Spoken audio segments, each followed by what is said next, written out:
because, disappointments are really gateways to what we're hoping for.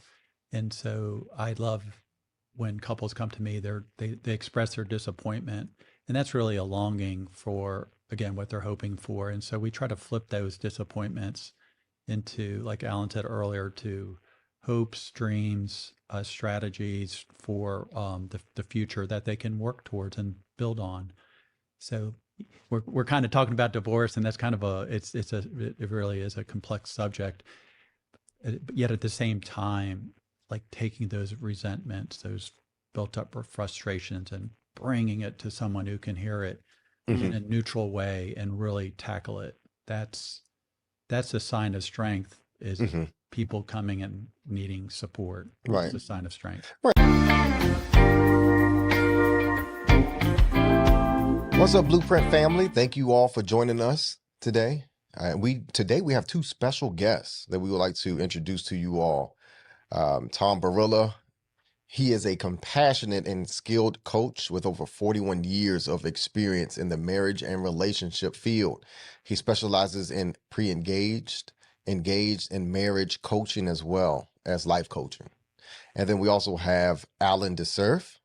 He is also a professional life and relationship coach with 15 years of experience.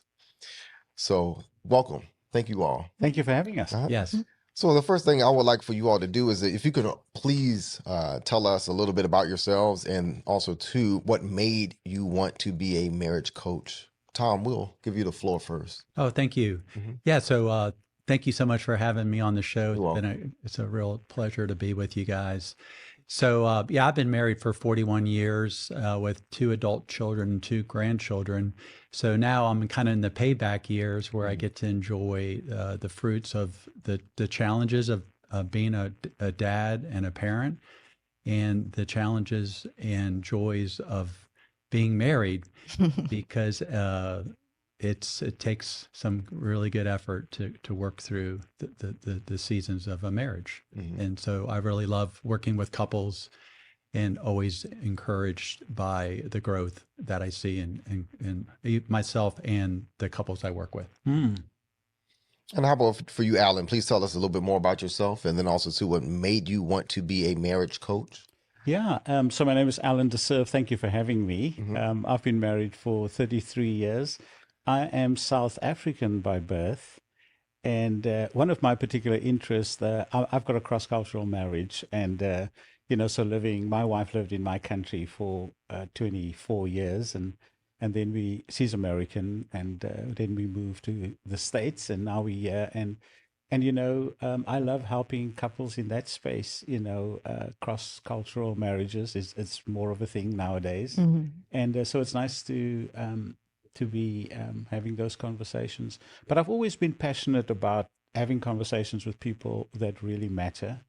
And so being a marriage coach really gives me the opportunity to be right in the middle of it, because when people come and see you, they tend to talk about things that is important to them. They want to have conversations, and a lot of times they want to have forward momentum. They stuck, or they want to get to a different place. So it's fun having that conversation and being part of that and seeing people move forward. Okay. So the next question I do want to ask, I'm going to ask Alan, how is marriage coaching different from couples therapy? Tom, you got Well, Tom. Well, we'll kind of bounce on this one. Yeah. So that's a great question. I'd like to answer this. The coaching is done by an organization that oversees it. So we fall under those standards. So we want to be really careful that we're presenting the coaching profession for what it is, a professional profession. But having said that, these are some of the practical things that I like to share with couples. First off, coaching invokes a lot of curiosity and a lot of questions. So we want to really raise some really good questions so that we can get to your guys' core motivations and understand where you guys are coming from. So you'll hear a lot of questions that coaches will ask. Another saying that I really like to share with couples is, we know ourselves really well, but sometimes we don't see ourselves clearly. So what I try to do is help you tap into your inner wisdom and tap into the things that you've done well in the past, and both as a married couple or dating, all those things, all those successful things you've done in your life, and then tie it into where we want to grow as a couple. So those are, I think, a couple of the main things right off the gates that I'd like to answer that question with. That's cool. So is that more so? So the coaching aspect is more so dealing with the present, I would say.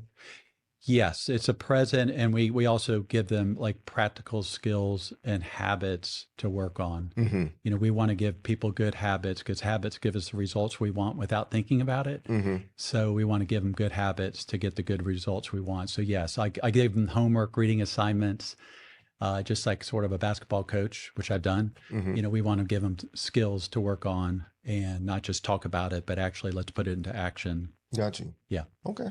Thanks. Understood. And how can premarital coaching help a couple identify potential areas of conflict in their relationship? So, Tim, I can ask, Tom, I can ask you that. Yeah. And then Alan, if you wanted to add on that as well, please jump in. Well, on the premarital side, it's one of those things you don't know what you don't know. Mm-hmm. So that's one thing, just to share best practices with the couples. I use a process that gives couples best practices. There's about 25 that we work through. So we always want to emulate things that have been successful and that work. So those are the best practices. And then the statistics say that just by showing up and being together, you get a 22% bump in your relationship. So it's just a wonderful investment in yourselves. Remember, we're trying to grow as a couple. And so isn't it great to be able to invest in yourselves? I love saying this little saying, you know, give each other the present of presence and really give yourselves the gift of each other by being there and give each other their full attention. So I love premarital counseling and coaching, or excuse me, coaching, because like Alan said earlier, it just creates this kind of holy space that you get to really enter into people's stories. Mm-hmm. And it's exciting to listen to where they've come from and where they want to go. Yeah. I think the thing about the first thing that I think that I want couples to understand is that conflict is normal. Right? Mm-hmm. If you can have a marriage, you're going to have conflict. And it's also quite normal to disagree, right? People with good marriages disagree all the time. And just to understand, life is understood looking backwards. So understanding your family of origin, your personality, and all of that, and having conversations about that, the inner world of your partner or your spouse, and then to identify the areas. Most couples fight about the same things over and over again. Mm-hmm. So part of being successful, I think, is dealing with conflict. Is you need to choose your battles, right? And you need to understand and live with the irritations of your partner. And so the things that are really important to you, you need to bring that up and make and talk about it. But there's a lot that you just need to let go, and so on. So understanding conflict, I think it's very, very important. I would say that most couples who come and see me, and I'm sure coming to see you, communication and conflict is one of the big areas that people want help with. Mm-hmm. Yeah. Yeah. And having the skills, we always encourage the premarital, doing it before marriage, because it's a little harder when you're in it, you know, and you're going through it versus if you already have the tools ahead of time and you're like, oh, I knew this was coming, you know, so it's kind of more of a lighthearted experience then. Yeah. And I think the fact that you say that it's tools as a skill set, you know, so what that means is that you can get better at it. Mm-hmm. Like with most things, you just need to practice. Mm-hmm. And most of us don't have the patience to practice and perfect it, whatever number of times that take. But if you practice it, you get better at it. Yeah. Yeah. Dan, I appreciate what you just said, because we want to have the tools in the toolbox before some stuff happens, right? Yes. So Yeah. having that kind of that muscle memory or emotional memory going, yeah, for sure. That's what we want to do. I wanted to highlight what Alan said about most of those arguments and situations are things that couples continually um, have that reoccur in the relationship. So often at times, you know that the growth comes when you can get past those arguments or those reoccurring issues. That's something that I did notice about marriage, is that you grow when you both can find some sort of common ground and agree to disagree sometimes, Mm-hmm. or instead of trying to find a resolution to any and everything, because that's something I wanted to do in the beginning of Yeah. me and my wife's relationship, is finding we're going to solve this right now Yeah. and trying to figure things out. But the growth did come. Some growth came when realizing that agreeing to disagree is okay. We're different people and we have different ideologies. Mm-hmm. And I discovered that later through the marriage, Mm-hmm. But yeah, though, that was a great point. Yeah. And I think the other thing is with conflict, it is very important for the couple to understand, is this a problem to be solved, or is it the situation to be managed? Right? Because if you want to try and solve something that you need to manage, then you're going to have conflict, right? But on the other hand, if it's something that needs to be solved, and you try and manage it, that's also going to get conflict. So that's a question that I always ask in some form or shape in a conflict situation. Do you need to solve this and get a resolution on this, or is this something that is more something that's going to be with you for a while, and have a management strategy, and that just often shift the perspective in the conflict situation. That's good. Yeah. So Robert, I would love to hear more about like some of the challenges and adversity you guys faced early on and how you've grown from it, because I do agree with what you guys are saying, that adversity is a great teacher if you let it form us and shape us and not drag us down. Because I think we've all had experiences where the hardest things in life have actually been some of the most beautiful teachers, although we sure hated to be in the middle of that situation. So I'd love to, If I may, the one that pops in my head when you mentioned solving and managing is the times of the month that a woman goes through and hormones, and him having to, like, now you're living with a woman and you see we have the ups and downs, and like it's not something you can solve. Like it's gonna come back next month, but how can we manage it? Like, what are the things? So he had to adjust to, like, okay, I know he pays attention to the calendar, like. I may see you're a little cranky at this moment. Let me not, push buttons too much, or let me help out around the house. That was one great thing he really paid attention to, because I stay at home and I'm always on my feet, always busy, busy, busy on those times of the month. He pitches in a lot more because he's like, okay, it makes me less irritable and less, anxious and all the other stuff. So that was one thing that he really adjusted great to. It took time though. I'm not going to say it was easy off back, because he was like, why are we going through this? Like, why do we argue? Like, what's wrong? Like, and so it's like, okay. Yeah, that makes a lot of sense. I mean, a lot of people get into relationships, especially if we don't have a reference of a healthy marriage. So we have these unrealistic expectations, and one was not hormones.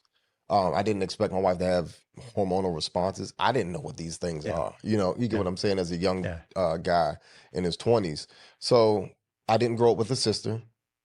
So therefore, I didn't see any of this hormonal stuff growing up. Yeah. So that was, like my wife was saying, that was one of the biggest hurdles I had to get over, was understanding that women are hormonal, and they go through their mood swings and ups and downs and things like that.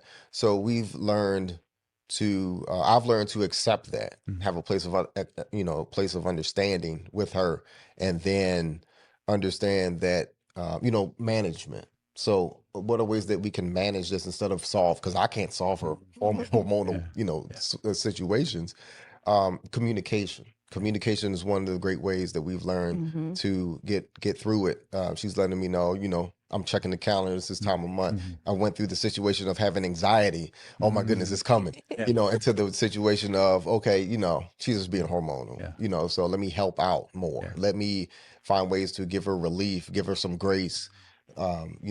Things of that nature. These are things that I didn't know as a young man. A lot of young men probably don't understand this, or when they are faced with it, they see it as an adversity, something to try to a challenge or some sorts. But just realistically, it's really just a place for understanding in your relationship and the dynamics of your wife and her being a woman. Yeah. You know, those are things that we just have to understand as young men being married, and that these things are going to happen. Yes. You know, so it's all about maintenance in that And relationship. I had to adjust too. I will say that. Like I had to realize not to be mean, you know, Right. like, oh, like, I'm sorry, I shouldn't have said that. I'm hormonal, you know, apologizing, coming, you know, forward. Yeah. I Yeah, had to because do that a too. lot of it, a lot of the discussion or arguments would be attacks, and then we get into the place of trying to win argument. Yes. Yeah.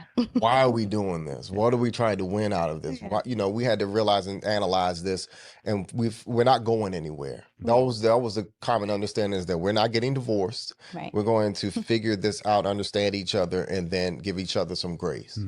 And that was what we understood, and that's how we got through it, through proper communication and understanding and giving each other grace. Yeah, it's beautiful what you just said. All that. Just one thing I like to like emphasize is you really were patient in this cycle to try to really understand each other and understand each other's motivations and concerns.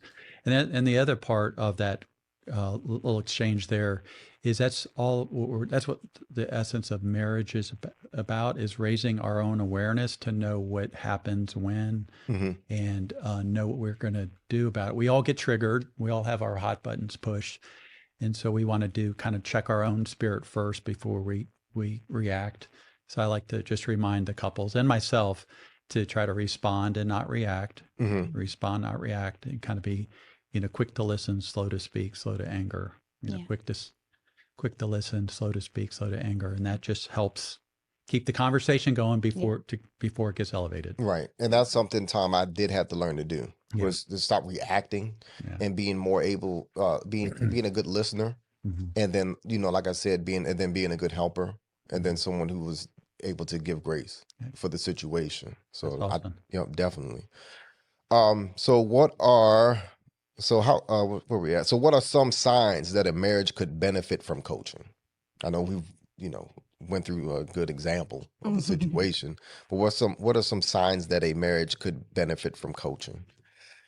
You want to take that one first, Al? Well, I think, often, I think what coaching is, in part, is to, when a couple come and see you, right, to do some sort of assessment or a reality check of where the couple is at, okay, and understanding, the dynamics, what's happening there, and once you understand that, and as people, to the degree that people are willing to disclose and be open, because initially, you need to build safety and trust in the coaching relationship. So people are wired differently. Some people open up quickly, other people take time. But once you have that baseline of trust and safety and confidence and so on, and beginning to understand the dynamics in the relationship, you can come alongside the couple and help them to put a roadmap in place. Okay. So do an assessment where they're at and what they see as their envisioned future. So it's all about the place that they want to get to, okay? The roadmap and this envisioned future that they're talking about, the place that they want to go to, is not a straight line. I like what Adam Grant says. He says going around in circles is part of progress, right? So people sometimes come and they say, "Give me the 3 or 5 things that's going to help me to get there." It doesn't work like that, right? It's a journey and it's a roadmap, and failure and disappointment and pain is part of that process, right? But if you have a clear vision where you want to go, and there's agreement and it's based on your common values, the couple can come together and they own it, and they do the work, and so coaching can really help you to bring clarity to where you want to go, and to help you with practical steps along the way to get you to that envisioned future. Okay. Nice. But what are some, to me, let me ask this. What are some red flags that a marriage couple may exhibit that they need to realize that are red flags, and they need some sort of coaching? So what do you think are some of those red flags that may be indicators in a relationship that we're in trouble, or before we get into Mhm. trouble, rather, that we need some coaching. Yeah. Well, I think the couples will know, like, Mhm. instinctively or deep down, Okay. there's something not right. And then lack of communications, lack of intentionality with each other, probably sexuality and affection probably takes a hit. Mhm. Okay. Just not even wanting to spend time Mhm. with each other, like as friends, and yeah, just as friends. And so those are all, yeah, warning flags. Okay. Okay. Yeah.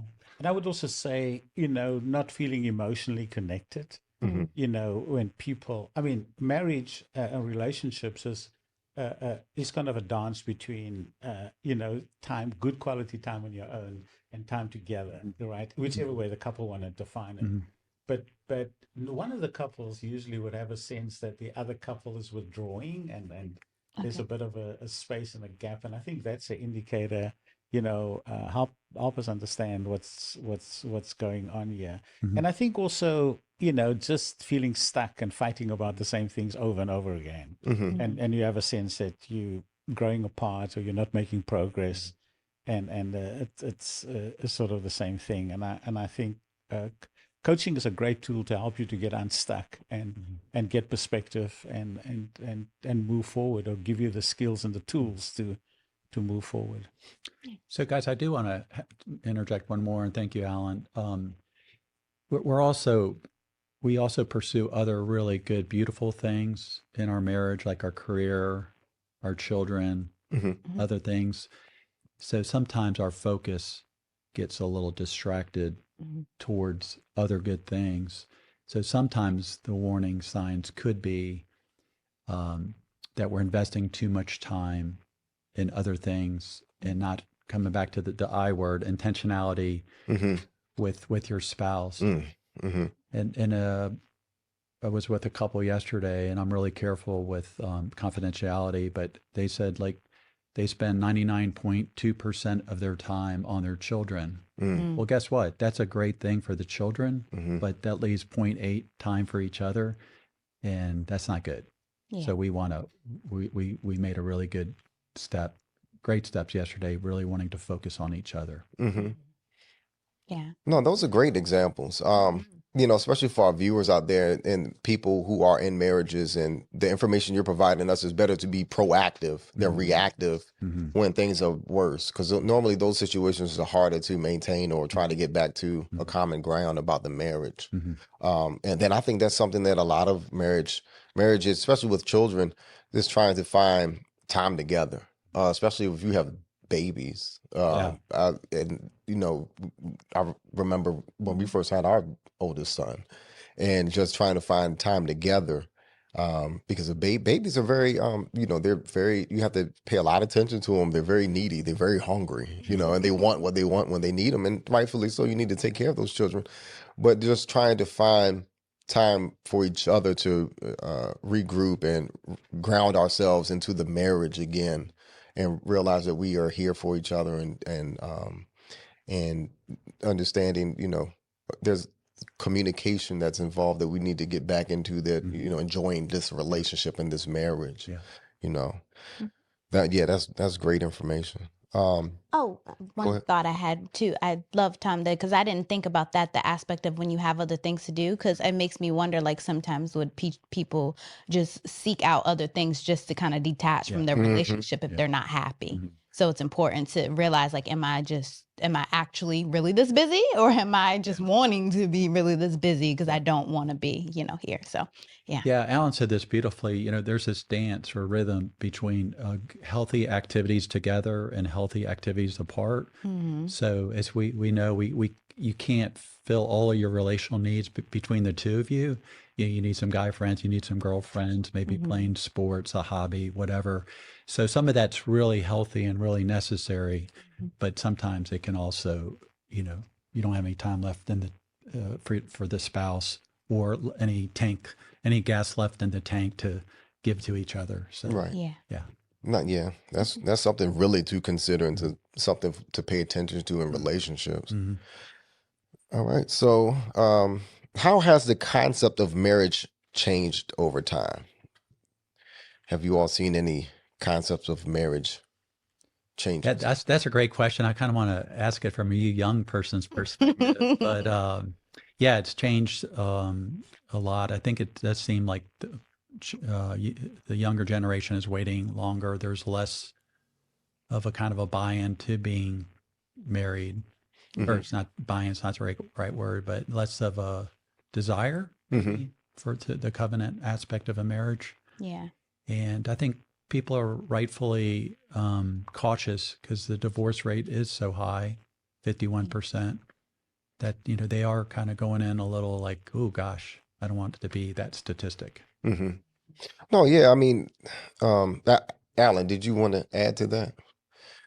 Yeah, I mean, how has it changed? I think one of the things that I see is that, couples are living together now, have children, and they don't see the need to get married. And I mean, I think when a couple of years ago, when I was younger, I mean, it was just, marriage was just the thing. You get married and then you have children and so on. And people who are living together, cohabiting, is not necessarily that people are not committed to the relationship. They just don't see the need for the marriage to be blessed by a religious institution, right? So, I mean, I'm seeing some couples who have a wedding ceremony and get dressed and all that, and they just don't get legally married, but they do go through that. So I think that's a change. And then I think also the concept of marriage is getting broader, same-sex marriages and, things like that. So it's interesting. Yeah. I'm just, yeah, those are sort of, I would say, the main things that I see changing. Okay. I think about what you said, the covenant. I think now our generation looks at more of it like a contract and not so much the covenant, because that really I think, contributes to a lot of the divorce as well, because with the covenant, there's this higher aspect of, we're not going to get divorced. We've made this commitment to each other and we're going to work through the issues. And it's deeper than just, a contract, where a contract, you can be dissolved. A contract, it's more about what can I get, from this, what can I get from that? Like, it's my needs, all of that. And then of course, if you're not happy, you just write it off and then it's done. But the covenant, it's the aspect of, no, we're in this, we're committed to each other, we want to work this out, and we're going to go through what we have to go through. It's a lot different and more of a deeper spiritual meaning than just, a piece of paper. Yeah, I mean, I would say yes and no to that because, because of the divorce rate being so high for people who get married in a church and they have a covenant, Right. that they don't really keep them married, right? A man who finds a wife is favored, and a virtuous woman prepares. With in-depth instruction and personalized coaching. Cultivate the skills to navigate a marriage for a lifetime. Wifeconomics.com. Are you marriage fit? I would say it's more like the commitment, because I see couples who don't, like you say, they, they understand of wanting to be together and the life that they want to build together and so on. But I hear what you're saying between the difference between contract and covenant. I hear that. For me, it's a commitment thing. It's people coming together and saying we want to build this life together, and we would, we want this to last. The interesting thing about the divorce rates are actually coming down, and the reason it's coming down is because marriages are down. Yeah. Right. Yeah, that's People true. are not getting married more. So if you look at the statistics now, so there's a direct correlation, which makes sense, between people getting married and people getting divorced, which is obviously makes sense, right? In order to get divorced, the real issue is really the people who are not getting divorced but are in unhappy marriages, Yeah. right? So they are divorced, but they're not legally divorced. They just they separated in every way, but legally. And I think that statistic would be an interesting one to look at. No, yeah, that's true. That's another dynamic in thought, especially when it comes to relationships. Those people who are together and who are unhappy in your relationship, and what are you doing about it? Yeah. That's the main thing. Yeah, thank you. Yeah, we want to know, address the unhappiness right. because disappointments are really gateways to what we're hoping for, and so I love when couples come to me. They express their disappointment, and that's really a longing for again what they're hoping for, and so we try to flip those disappointments into, like Alan said earlier, to hopes, dreams, strategies for the future that they can work towards and build on. So we're kind of talking about divorce, and that's kind of it really is a complex subject. But yet at the same time, like taking those resentments, those built up frustrations, and bringing it to someone who can hear it in a neutral way and really tackle it. That's a sign of strength. Is people coming and needing support. Right. It's a sign of strength. Right. And it takes intention. Being intentional about wanting to make that marriage work. Is one of the things that I just wanted to touch on this a little bit is that one of the things that we see, or I see in about marriage today, is more so transactional. It's about what this person can do for me. Yeah. So I think like the mindset of marriage needs to change. And like my wife said, it's more so a covenant, and it's a covenant between you and your wife. And then there is a spiritual aspect that needs to be involved in it that's bigger than both of you all, that actually keeps people together, keeps you in line, keeps you in check, keeps you honest about your marriage, and makes you righteous in your marriage as well.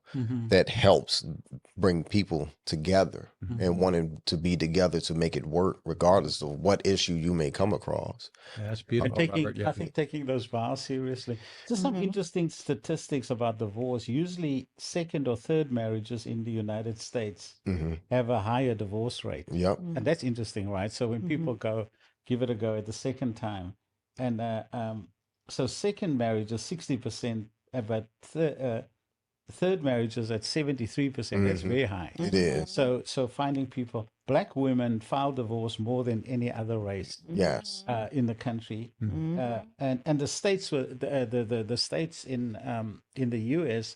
with a higher median income seems to have a lower divorce rate, and with a and they tend to be more the states in the north, and the southern states with lower median income seems to have a higher divorce rate. So there seem to be a correlation with income and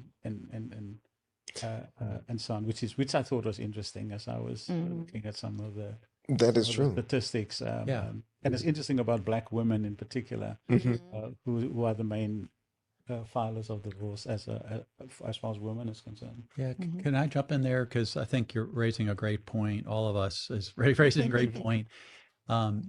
What researchers say is that when you guys have an argument or a challenge, or they say 50% is like you, the two of you. Some researchers say 50% of the issue is actually coming from prior relationships or your family of origin. So the way you've seen your family of origin handle disputes, conflicts, model appropriate behavior or model bad behavior, we take that as the truth and the way it should operate in our marriage, when in fact that needs to be reshaped. Yes.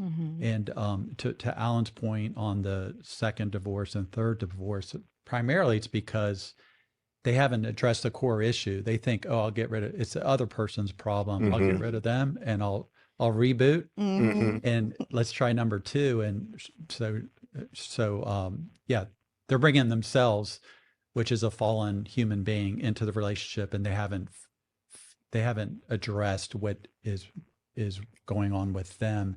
Not that there's something bad about the person, but it's something about their behavior or their mindset. Right. Yeah, and I think in those initial conversations when you see couples, it's not uncommon, whether people are saying it outwardly or whether they're thinking it, to say, we are here because my partner needs to change. Right? They are the problem. And so it takes a bit of time to put the focus on you, to kind of like, what is it that you need to take responsibility for? and how you need to change, because the truth is you cannot change your partner, That's true. and you can bring to awareness, but that is a common thing. We the stuff that our partner is not doing is like, it's like a glaring light, right? Hmm. It stands up, and that's what trips us, right? So we focus on that and we spend all our energy on that, and that's what makes us unhappy and what we want to talk about and so on. And obviously we need to rock the boat and address the issues, but not without looking at ourselves and taking responsibility. So people, what I see, who take responsibility and who's willing to do the work, those are people who make they make the progress Hmm. and they move forward, right?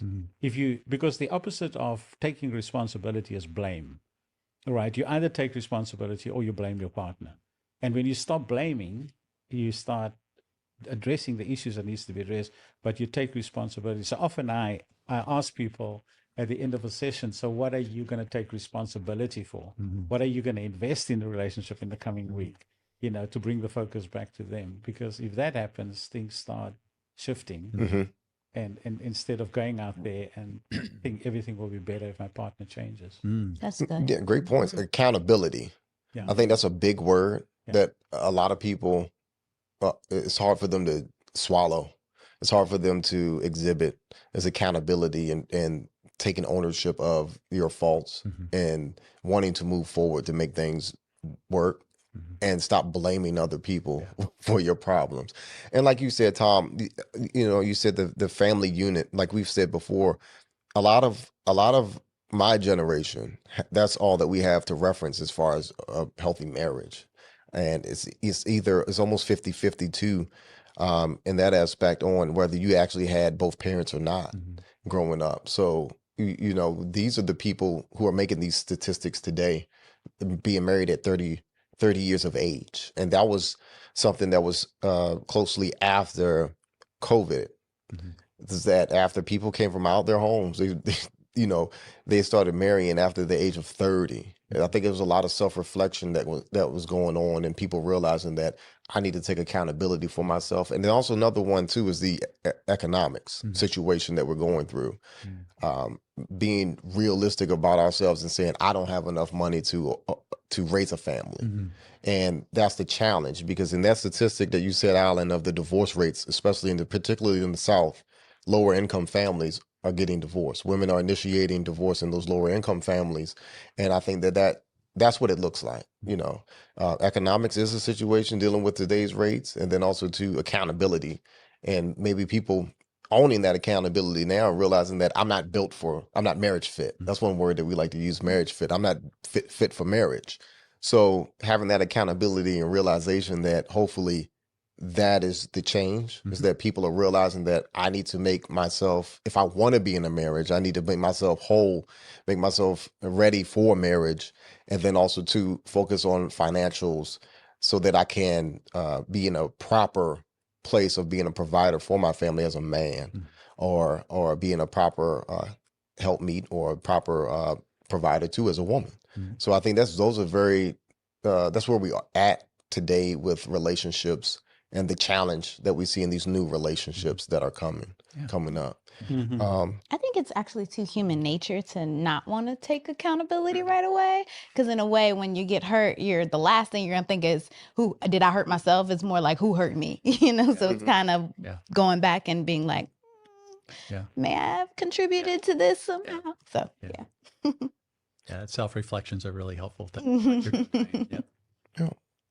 Well, speaking on challenges, what are some of the most common challenges couples face today, outside of communication? Because I know that's the main thing. I think because one of the number one reasons people are getting divorced is because irreconcilable differences. Basically, you're saying that we're just not getting along. That's it. Outside of communication issues, what are the other reasons that you all see that are situations that people are putting themselves in a situation where we need coaching with? Yeah, and I'd like to popcorn on this one with Alan. Okay. I'll start. Does that sound good? Okay. Yeah. One, I think it's a little counterintuitive. It's called the self-care deficit. So the self-care is our emotional, mental, physical, and our spiritual well-being. And to Alan's point, if we're not taking care of ourselves, no one will take care of yourself for you. So I want you to be investing in yourself in healthy ways, not again to distract from your spouse, but taking ownership and responsibility for who you are. And just real quickly, like if you're not sleeping well, if you're not eating well, if you're not in healthy relationships, all those things contribute to kind of a deficit, and then you kind of take that out on your spouse. So that's one thing I'd like to flag. Let's make sure that we're Yeah. taking care Yeah, of I ourselves. think the other thing, I agree with that. The other thing is just addictions and trauma, that people bring in. And I'm just always amazed. One of the things that has been really helpful for me in recent months is that I'm working with a psychiatrist and two therapists, and we try to meet on a Monday and to talk confidentially about cases, but you want to offer people the right help that they need. But people coming, and it's not only a lower income situation. I mean, most of the people that I see are actually middle class, right? Because often it's an affordability, and I do see some people,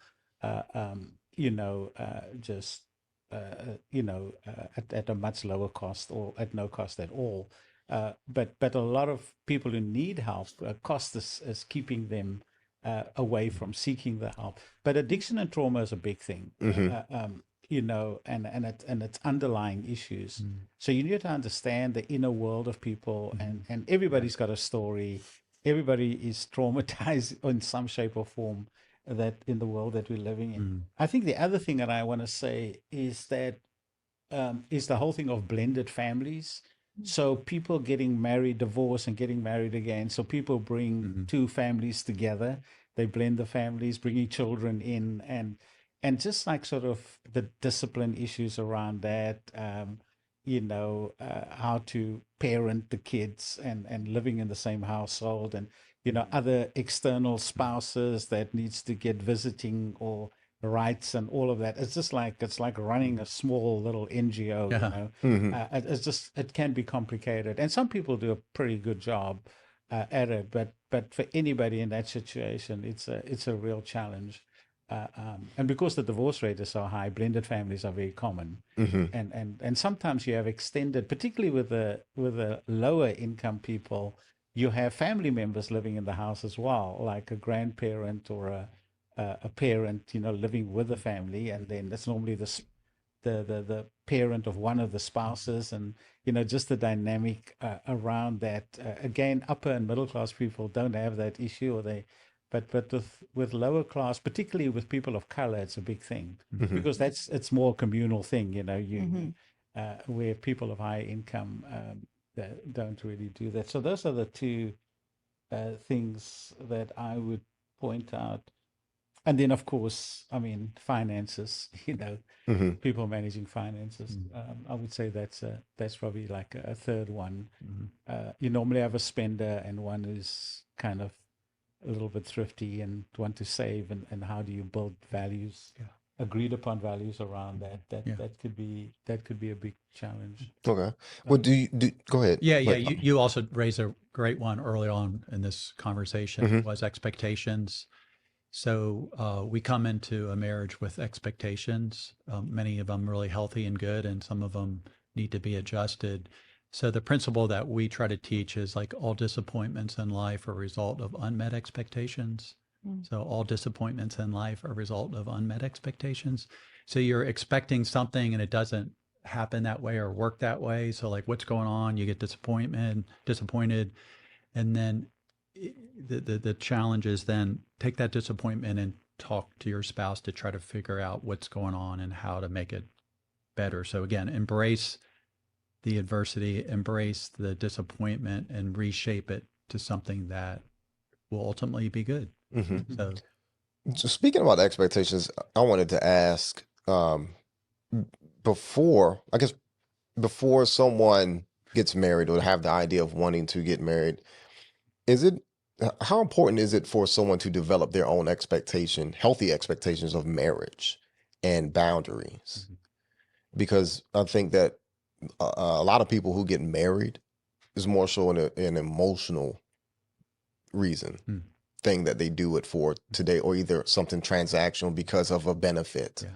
that someone's providing to me, and hopefully one day I don't even have to do anything for this person, or whatever the case may be. Realistic expectations and boundaries. What insight can you all give on that? Yeah, we can talk about that one for a while. What do you think, Alan? Yeah, I mean, you mentioned, I mean, particularly for younger couples, I mean, one of the big thing, I mean, like, because most people find their partner nowadays on dating sites, Right, right? right. That's where people go. And because of the dating site, the primary thing that drives people is physical attraction, Yep. right? Because you click on the looks of, because you don't know the person. So when you initiate, that's where it's no, that's nothing new, because people have always been physical attraction has always been a thing. But I think with dating sites, it's more like that because of the way it's set up, right? Mm-hmm. And I believe that chemistry and being attractive, that's an important part of a relationship, because you want to desire and want to be with a person. But I think the other thing is to really be able to spend time. So one of the things that I encourage people to do is to really get to know your partner's, the family of your partner, right? Mm-hmm. To kind of understand.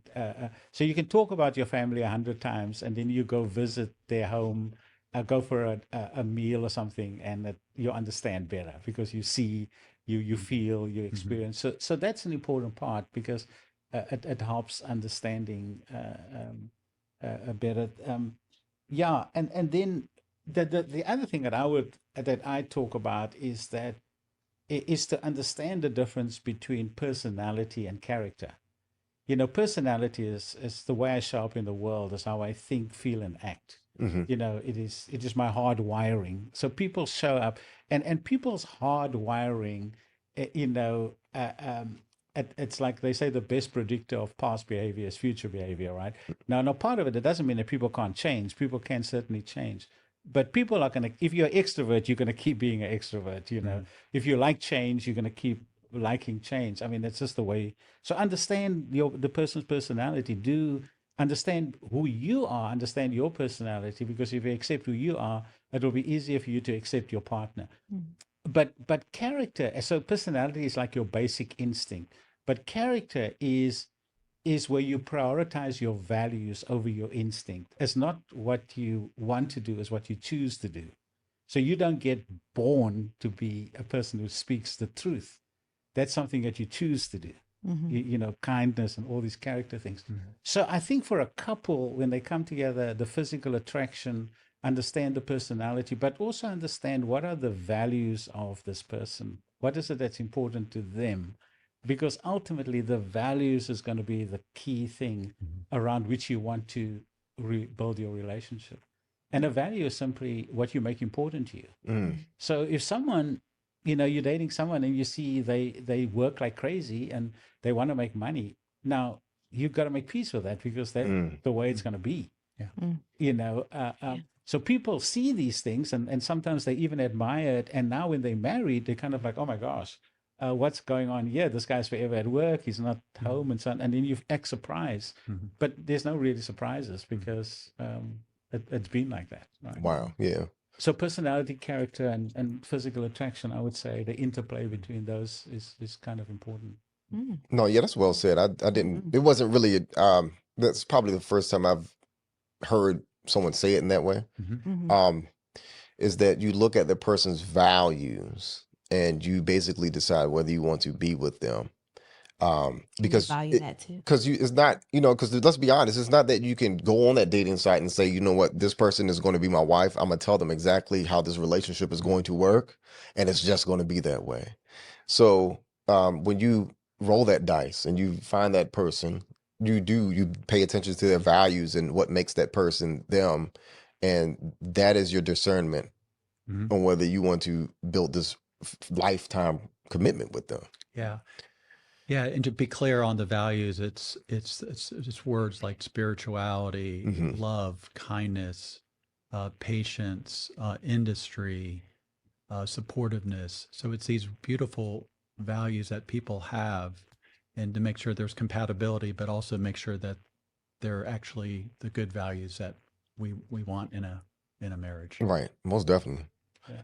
And I think the tension with values, I mean, as Thomas said, these beautiful words, but we have this thing that all of us have, is that we put our best self forward, and we pretend that like often values or stuff is what people, often companies put them on the wall, but there's a disconnect what's on the wall and the way people live, right? So the thing is with values, what you want to do, you want to look at for behavioral examples, not what people talk about, right? So if you want to talk about money, well, whatever it is, look how the person is spending their money. Do they save? Because that will tell you, the behavioral example will tell you whether it's a core value or not, right? Because you can do all the talking you want to build this, you want to buy this house and so on.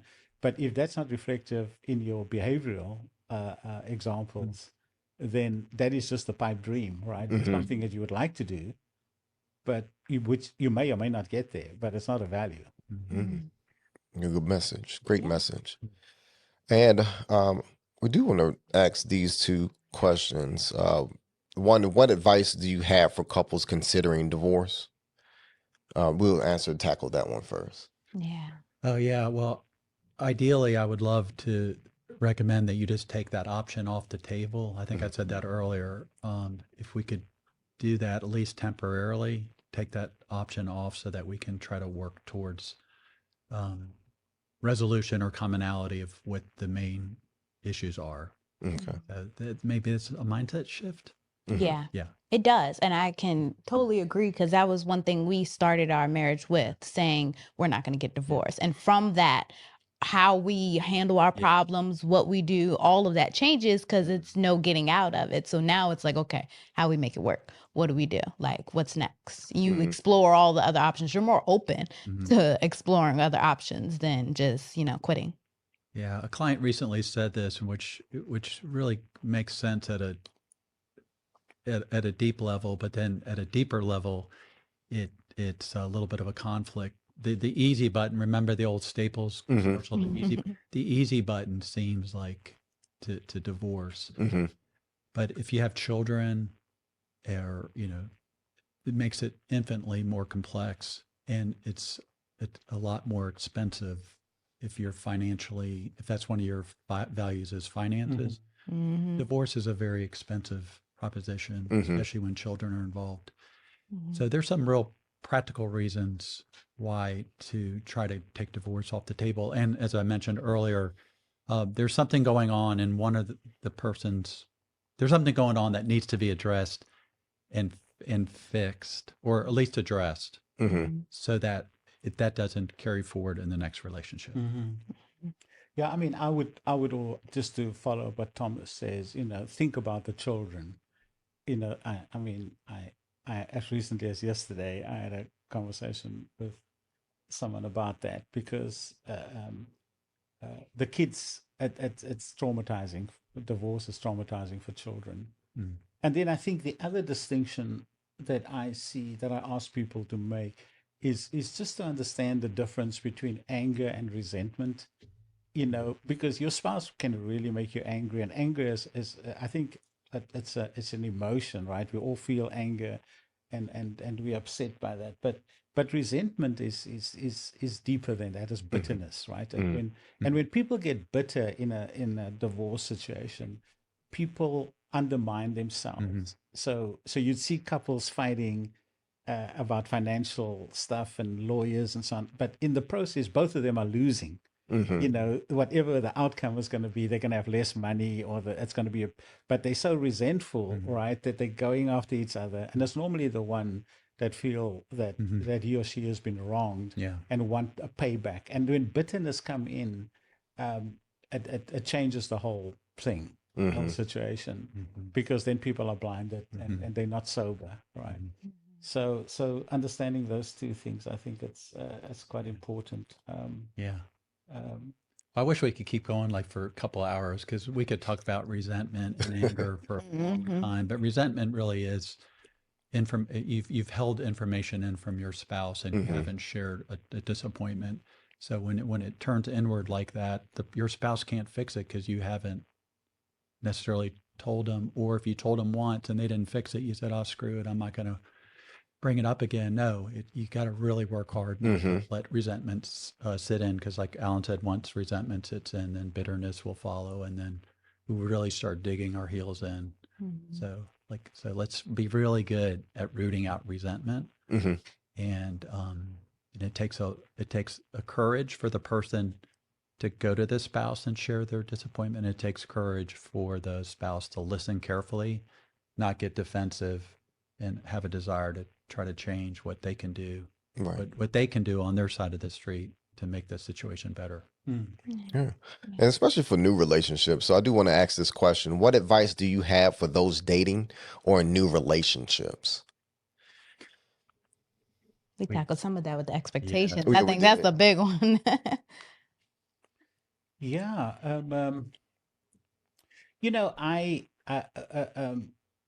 What I see is that uh, the timing thing, how you time your relationship, I think some people need to move faster and some people need to move slower. Mm-hmm.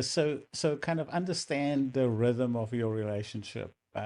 Because if you move too fast, you're going to frustrate one of you going to be frustrated. If you move too slow, so the rhythm, understand the rhythm and the pace. And part of that is understanding because as the values becomes clearer and the life that you envision, if you have that sort of conversation, and there's clarity, then I think people feel more secure. You're right.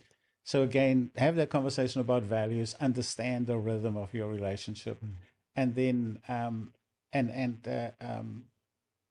you know keep moving. Mm-hmm. Because when people, there's nothing worse than feeling stuck, right? Like the relationship is not going anywhere. So keep moving, whatever that means, and a big part of that is keep having the right conversations. Mm-hmm. Good. Keep talking. Gotcha. That's good. Tom. Well, you two got me really fired up in a beautiful way when we first talked about doing this podcast 3 months ago. Mm-hmm. And I'm going to put you guys on the spot. Can you guys remember that conversation and what you were hoping for to see in Richmond, Virginia, and beyond? Like, I got really, really excited and was really very moved by your guys' desire to see change. Mm-hmm. I mean, well, it's beyond Richmond, Virginia, actually. I mean, one of the changes that we are here for, and the reason why we do this show is to, of course, encourage the growth of healthy families and the growth of marriage, healthy marriage, and hopefully increasing marriage statistics, healthy marriage statistics, or lowering divorce rates. Those are the main focuses of what we're the challenge that me and my wife has chose to accept, and something to bring awareness to on why people are quitting their marriages and realizing that they don't have to. Bringing about awareness, more intention on being married, being of service to someone else. Those ideologies prior to ever wanting to get into the situation of marriage. So, like you all have provided and pulled out, making sure that we are ourselves accountable in our relationships, not trying to blame our spouse for everything or blame other people for our situations. There is past trauma that we all need to work through, and that our past traumas often get carried into our new relationships, which incur that we see is increasing in divorce rates in your second and third marriage. So there really is a self-reflection thing that needs to go on, and we're challenging our viewers and people who hear these videos to do these things so that they can help us defeat the divorce statistics. Yeah, and And not help. be afraid. Right. I think in particular, just talking and having, I'm sorry. No, go ahead. You're fine. Just talking and having these conversations help people not to be afraid because relationships can be intimidating if you've never seen a healthy relationship. If your reference, like my husband said, is childhood trauma and you never got the chance to see a healthy relationship, what it looks like, how it functions, that's big, because then you're more fearful and you're not wanting to get into it. And then it stunts our communities. Our communities are built on healthy families. Our children, they have such bad behaviors, I would say, because they don't have that good family to help nurture them and to help them to grow and learn these good behaviors and see that. And then, we all suffer from that because we're all in this community together and we all got to live together. So if we can just do our community service of having those healthy families, getting people to be okay with having relationships and having these conversations ahead of time, like you said, the toolbox of like, okay, this is normal, right? Like we can do something about it, we can fix it. It just makes it easier. So I think one of the other things that is very encouraging, I think, is you see a good number of couples who want to improve their marriages, right? Because the tendency is like people they look for therapy or coaching or look for help when they're in pain or there's an incident that happened, right? And then that is a very difficult. It's still good that they reach out, but it's a very different starting point than a couple coming to you and say, "Hey, we're doing okay, but we want to do better. You know, we need some tools, or we want to have some conversations to do better than what we're currently doing." And that is interesting because it seems like a lot of younger couples are doing that. And because if you look at older parents, I mean, older generations, particularly in communities of color, I mean, people have never gone to see a professional person, so I think that is a good sign of people, being proactive. And because for marriage, you gotta continue to do the work. Absolutely. I mean, I'm married for 33 years. I mean, I worked on my marriage this morning. Yeah. right. So we're all in this together, right? It's not you have to keep learning, you have to keep loving, keep being patient, keep being a listener. For me, I would say, if I would identify the primary skill of a good marriage is to be a good listener and to be listening with understanding. I had a couple that I saw recently, and for 1 hour, they were talking and shouting and screaming at each other. And I think I spoke for about 10 minutes in that hour, asking questions. And then they paid me and they left. Now, that's an extreme situation, but to listen and validate, it's not about agreement. Right. It's about, this is what I hear Being you heard. say, affirming whether you agree with it. But we defensive, we quick to rebut, come with our own thing. And so the healthy marriages where I see when people start getting traction is when people listen with understanding. Because if your partner think that you're getting them, it makes all the difference. Okay. It does. He understands me, he gets me. But it's harder work than what we think it is, right? Yeah. And it takes a lot of patience. It means getting into their skin, seeing it from their point of view. Because I think the famous quote is, we don't see things for what they are. We see things for who we are. We look through our eyes, right, at Right. the situation. Yeah. And that's natural, right? To come at it, and that's our personality and other things. But then to say, tell me, are you coming at it? And then let's see where we connect and where the differences are. Yeah. Talk about it. Okay. Yeah, that's beautiful. Like you're also saying we're shifting from like a me to an us and from an I to a we. So we're really trying to work as teammates Yep. and lifetime partners. And that, yeah, we're really trying to see our partner for who they are. They're seen and we can soothe them and they feel safe. Got you. That's our time, Blueprint family. Thank you all for watching this video. Tom and Alan. So Tom, how can the viewers reach you all as a resource? Can I post or give you my email address and all that? Yes, we can. Yeah, we will. Much. Definitely will. Yes, we will. So put that at the bottom of our video descriptions. Yeah. We'll have that. Yep. So if you all can use Tom and Alan as a resource for marriage coaching. So we really appreciate you all. Yeah. coming. And so that's an episode. Blueprint family, thank you all for joining us. Until next time, peace.